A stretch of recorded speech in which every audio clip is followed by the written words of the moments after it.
You might already know there's a nasty virus going around. It's not the first virus, and it won't be the last. But don't worry. The best way to beat it is to wash your hands really well with soap and water. You need to do it for at least 20 seconds.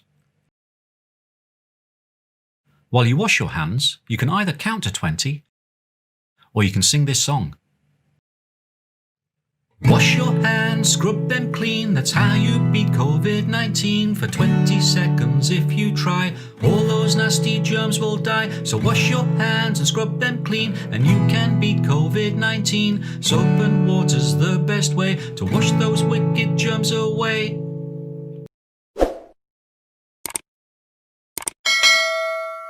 With the exception of sports cars, most modern-day vehicles put emphasis on performance and comfort rather than design. The average consumer is much more concerned with gas mileage than a flashy exterior, but sometimes designers are inspired with a truly absurd vision for a car. Today we're looking at the strangest cars ever made. The OOF Electric literally translates to electric egg, and it's easy to understand why. Its inventor Paul Artson was a Parisian with a knack for original design. His projects up until the OOF were mainly traditional motor cars and trains.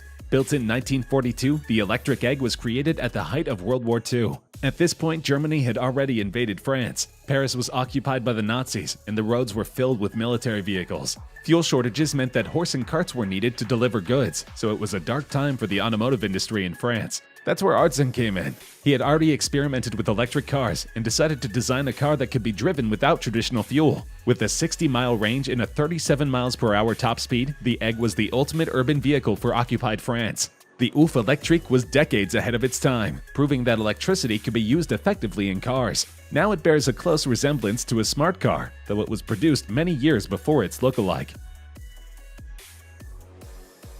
The Stout Scarab was also well ahead of its time. Many people consider it to be the world's first minivan. It was developed by William B. Stout in the 1930s. As an aircraft pioneer and creator of the famed Ford Tri-Motor, Stout also had a penchant for aerodynamics. His Scarab, with its flush glass and electric door locks, bore scant resemblance to any car on Depression-era roads. Even Chrysler's futuristic Airflow looked rather tame next to the Scarab's teardrop profile, matched for uniqueness only by the likes of Buckminster Fuller's bullet-like Dymaxion. It was a two-door car, featuring a wraparound windshield and the world's first fiberglass body. Scarab interiors were as unique as their bodies. Only the driver's seat was fixed. All the others could be moved around the big, flat floor, even positioned around a fold-down table if desired. Stout owned and drove his own Scarab, accumulating over 250,000 miles in travel around the United States. Up to 5 Scarabs are reported to survive today, making it an extremely rare collector's vehicle. But the Scarab never became popular. It came with a price tag of the equivalent of $89,000 during the Great Depression. It's not surprising then that the car was not a big hit. Among car enthusiasts, Harley Earl is nothing short of a legend. He was the head of design at GM during its formative years and is behind some of the world's most iconic cars. Perhaps his most famous contribution to the world of automobiles is the Cadillac Cyclone. He gave the Cyclone a flip-top canopy that was fully powered and would disappear in the trunk, resting on an airbag when not needed. The top was also coated in vaporized silver to deflect the sun's rays, and the sliding doors would jut out at the push of a button, allowing easy opening and easier entry. The rectangle in the door was a compartment to allow outside interaction without flipping the top, and external speakers ensured that the driver's voice would be heard. The muffler and exhaust system were located in the engine compartment, with the outlets just ahead of the front wheels. And at a height of only 44 inches, the Cyclone presented a narrow profile when speeding down the highway. Overall length was 196.9 inches, with a wheelbase of 104 inches. The Cyclone's design was heavily inspired by the aviation and rocket designs of the 1950s.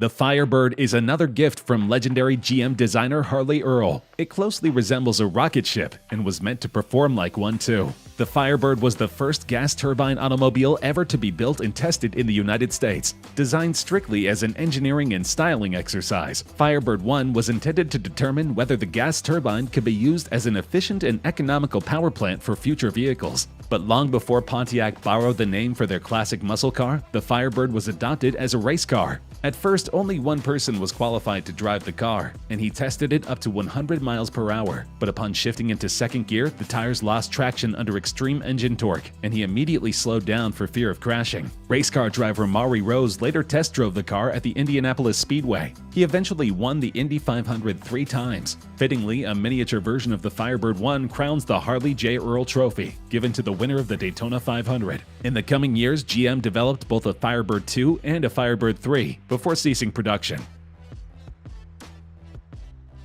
Lancia is an experimental car manufacturer, and their Stratos Zero has become one of history's most iconic vehicles. In fact, this race car won the World Rally Championship in 1974, 1975, and 1976. Unveiled on October 28, 1970, the Lancia Stratos HF0, designed by none other than Marcello Gandini, was a sensation from day one. Some 48 years later, it's still an attention grabber because of its sleek, futuristic design. The fully functioning prototype was powered by a Lancia V4 engine pounding out a mighty 115 horsepower, which sat under a crazy triangle-shaped engine cover in the middle of the car. That paltry power figure didn't matter because the Zero was all about its razor-sharp looks. The seats were almost horizontal, and the long trapezoidal windscreen gave a great view of the sky. The inside sported a futuristic instrument panel encased in green glass that reminds consumers of the inside of a Tesla Model S just 40 years earlier. And its impact on the world of automotive design is well established. It has been displayed in the exhibit Sculpture in Motion, Masterpieces of Italian Design at the Peterson Automotive Museum in Los Angeles. It was at the High Museum of Art in Atlanta at the Dream Cars exhibit in 2014, on loan from the X.J. Wang collection of New York City.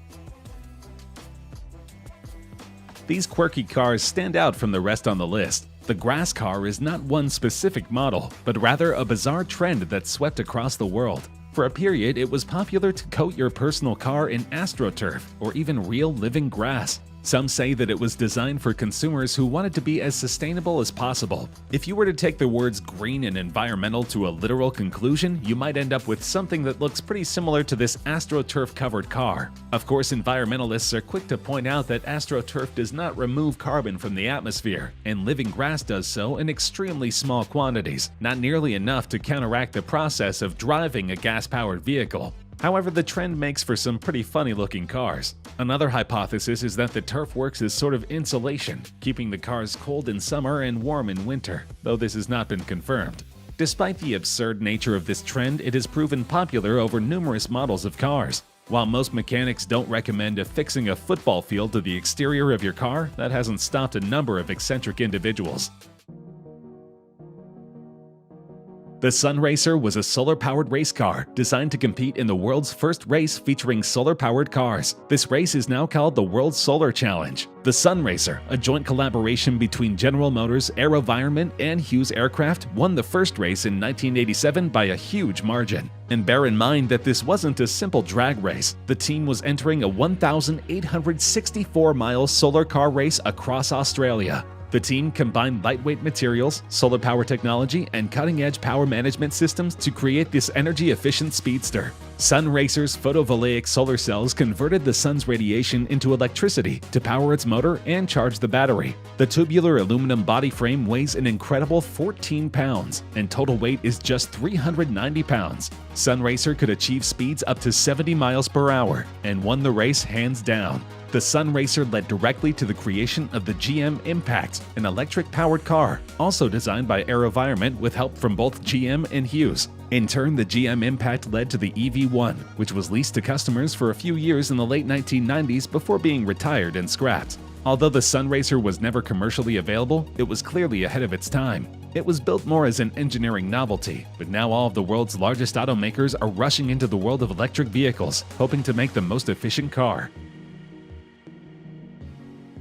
The Amphicar was aptly named. It was intended to be the world's first amphibious car. Built for a few years in the 1960s, they were amphibious German drop tops that could do 70 miles per hour on land and 7 knots in the water. Only a few thousand were built, and the ones that remain are mostly in private collections. The Amphicar was developed by Hans Trippel, a German engineer who began developing amphibious vehicles for the military, but it was his dream to develop a civilian amphibious vehicle. In 1959, Trippel debuted his Eurocar at the Geneva Auto Show. It was an engineering leap forward, but it wasn't without design flaws. The following year, and $5 million later, his Amphicar was unveiled to the public. It was the culmination of over 1,000 designs and succeeded where Tropel's previous designs had fallen short. In order to work on land and in water, the engine drove the rear wheels on land and 2 propellers when the car was in the water. The front wheels steered both on land and in the water, and the vehicle had 4 speeds and reverse. These days you can catch an amphicar ride at one of the Disney theme parks because the media conglomerate snapped up many of the existing models and refurbished them.